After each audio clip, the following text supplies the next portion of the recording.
Al-hadithu thalith wal ishrun min adabil atis. Hadis yang ke-23 dari 40 hadis adab nabawi tentang adab tata kerama orang yang bersin.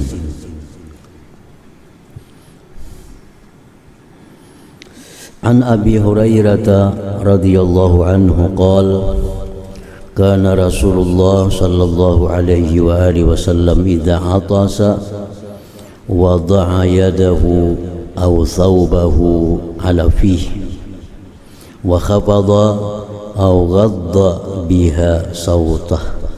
Akhrajahu Abu Daud. Dari Abi Hurairah radhiyallahu taala anhu, beliau berkata, adalah Rasulullah sallallahu alaihi wa alihi wasallam apabila beliau bersin, meletakkan beliau akan tangannya atau pakaiannya atas mulutnya, dan beliau merendahkan atau menahan biha dengan itu atsah bersin sautahu akan suaranya.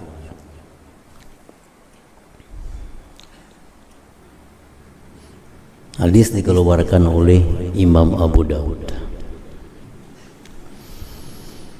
Min fawaidil hadis, yang diambil faidah dari hadis tadi, yusannu lil atis,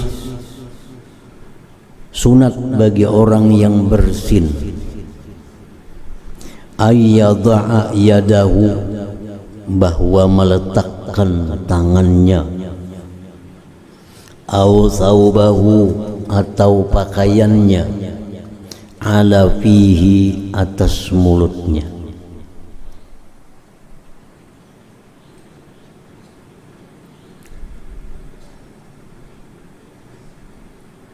Sunat bagi orang yang bersin meletakkan tangan atau pakaiannya di mulutnya. Yang ngaran tangan tuh mulai sini ke sini tangan.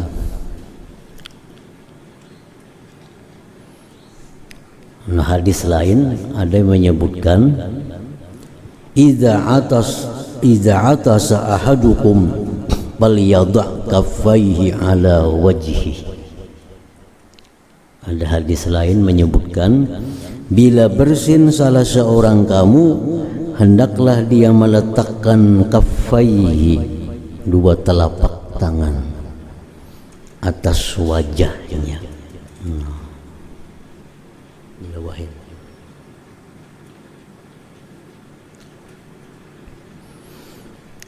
Au saubahu, atau pakaiannya, sapu tangan kah, surban kah, ujung gamis kah, tapih kah, apakah pakaian sunat. Jadi bila ada lawan tangan atau lawan pakaian, itu disunatkan. Untuk apa? Untuk menghindari percikannya. Kan kita bersin itu mengeluarkan percikan, supaya jangan terkena orang atau jangan terkena benda-benda lain. Nah, maka disunatkan kita menutup mulut dengan tangan atau pakaian tadi.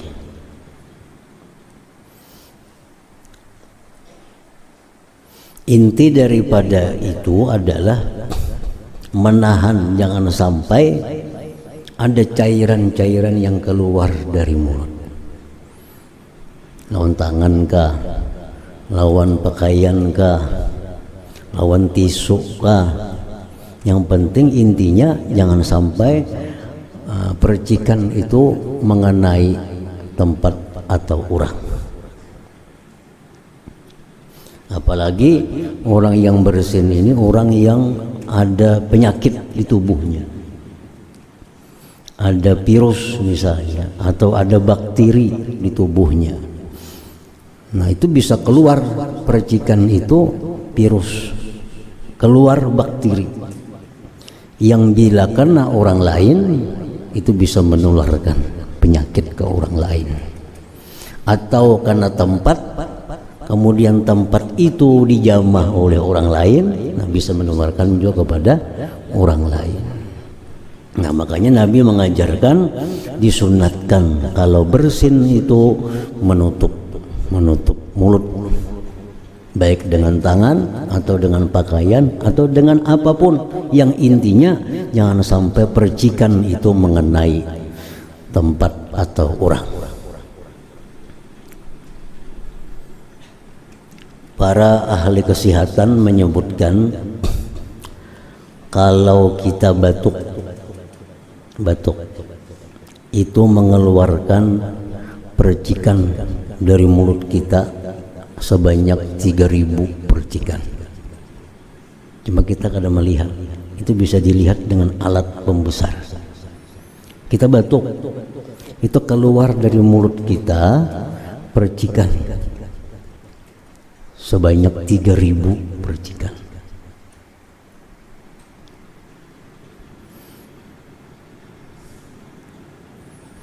Dan keluar dari mulut kita percikan itu kecepatannya 80 km per jam.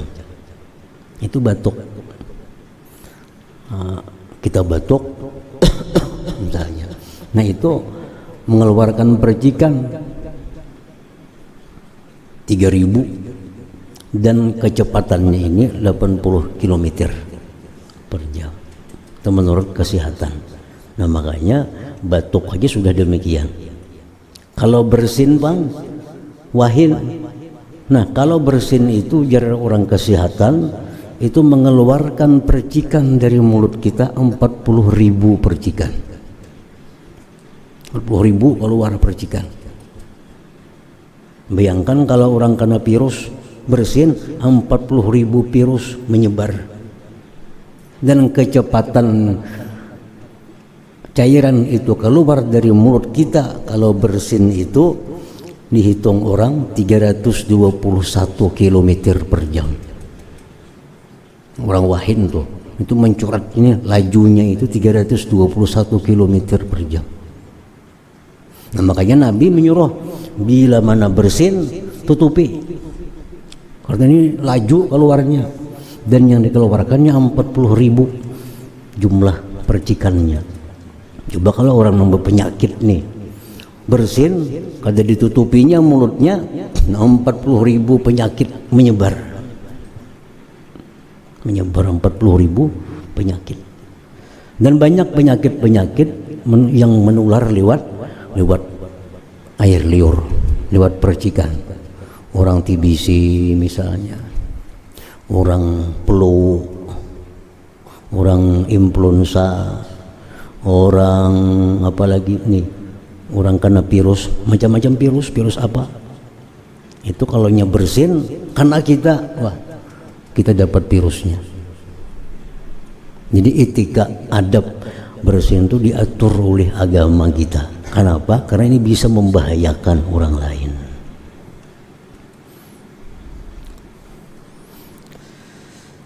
Yusannu lil atis, sunat bagi orang yang bersin, ayyadha ayadah, meletakkan tangannya, au saubah atau pakaiannya, ala fihi, atas mulutnya.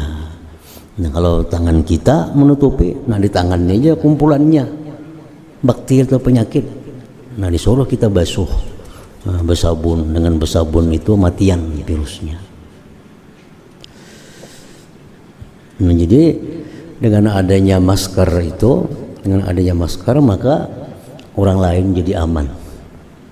Orang lain jadi aman daripada batuk kita, daripada bersin kita. Kalau kita sedang sakit, orang sehat yang bermasker aman juga daripada kemasukan bersin atau batuk orang yang kada pakai masker. Itu gunanya sudah diajarkan oleh Rasulullah sallallahu alaihi wasallam. Istihbabu khabdis sauti fi halatil utasi wa adamil mubalaghati bihi. Sunat merendahkan suara pada ketika bersin fi halatil utas, dan tiada bersangatan pada itu utas tadi. Jadi kalau bersin itu, kalau wahin itu kita usahakan segimit-gimitnya, jangan senyaring-nyaringnya, segimit-gimitnya usahakan ditahan. Nah itu anjuran Rasulullah Sallallahu Alaihi Wasallam.